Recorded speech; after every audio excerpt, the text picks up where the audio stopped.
18 अक्टूबर 2021 को 4 देशों के विदेश मंत्रियों की एक बैठक हुई। इसी बैठक में ITU-2 समूह के उद्देश्य तय किए गए। इस संगठन का जो कार्य है वो 6 क्षेत्रों में रहेगा: पानी, ऊर्जा, परिवहन, अंतरिक्ष, स्वास्थ्य एवं खाद्य सुरक्षा। संयुक्त निवेश प्रोत्साहित करने के लिए यह संगठन बनाया गया है।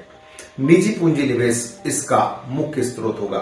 ग्लोबल वार्मिंग को रोकना भी इस संगठन का एक उद्देश्य है। आखिर यह संगठन, इसका पूरा नाम क्या है, वह भी आपको हम समझाते हैं। अमेरिका के राष्ट्रपति जो बाइडेन ने दुनिया भर में अमेरिकी संबंधों को वापस सक्रिय करने के उद्देश्य से भारत, इजराइल, अरब अमीरात और अमेरिका का एक नया संगठन बनाया है। इसी संगठन का नाम है ITU-2। इसी संगठन की बैठक, या हम ये कहें कि इसका शिखर सम्मेलन आयोजित किया गया और इसी शिखर सम्मेलन में शिरकत करने वालों में भारत के प्रधानमंत्री नरेंद्र मोदी, अमेरिकी के राष्ट्रपति जो बाइडेन, इजराइल के प्रधानमंत्री नफ्ताली बेनेट और UAE के राष्ट्रपति मोहम्मद बिन जायद अल नहयान ने ऑनलाइन शिरकत की। इस संगठन की बैठक में खाद्य सुरक्षा, संकट तथा अन्य क्षेत्रों पर विचार विमर्श हुआ। इस शिखर सम्मेलन में देश के प्रधानमंत्री नरेंद्र मोदी ने कहा कि ITU-2 ने एक सकारात्मक एजेंडा तय किया है।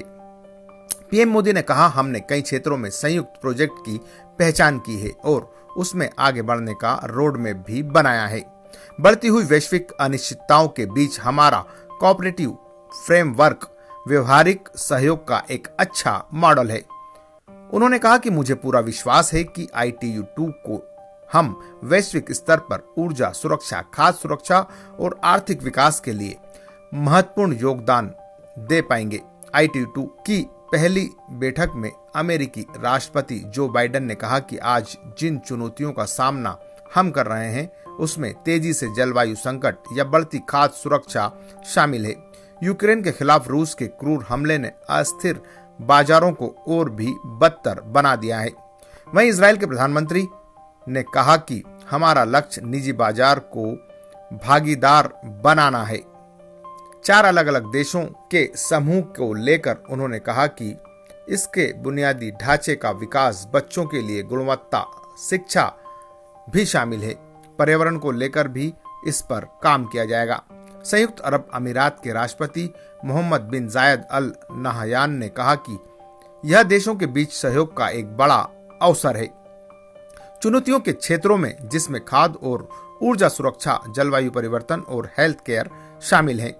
ITU-2 का दृष्टिकोण न केवल दुनिया भर के देशों में गठबंधन एवं साझेदारी को पुनर्जीवित करना है, बल्कि उन साझेदारियों को एक साथ लाना भी है जो पहले साथ नहीं थे, या कहें कि पहले इतने सक्रिय नहीं थे।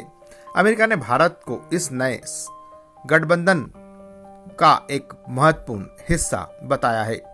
उन्होंने कहा कि भारत एक बड़ा ऊर्जा बाजार है। यही वजह है कि भारत को इतनी तरजीह दी जा रही है।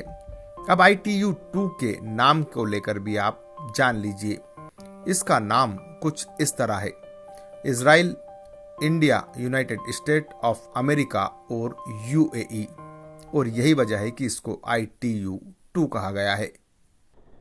ITU-2 की बैठक में एक अच्छी खबर भारत के लिए आई है। जी हाँ, भारत ने फूड प्रोसेसिंग पार्क के लिए यूनाइटेड अरब अमीरात मतलब UAE 2 लाख अरब डॉलर का निवेश करने वाला है। भारत इस निवेश को लेकर उपजाऊ जमीन उपलब्ध कराएगा। अब यह अलग बात है कि आर्थिक मंदी से निपटने में यह संगठन कितना कारगर साबित होगा, यह आने वाला वक्त ही बताएगा, क्योंकि अर्थशास्त्रियों का तो यही कहना है कि बड़ी आर्थिक मंदी विश्व में आने वाली है।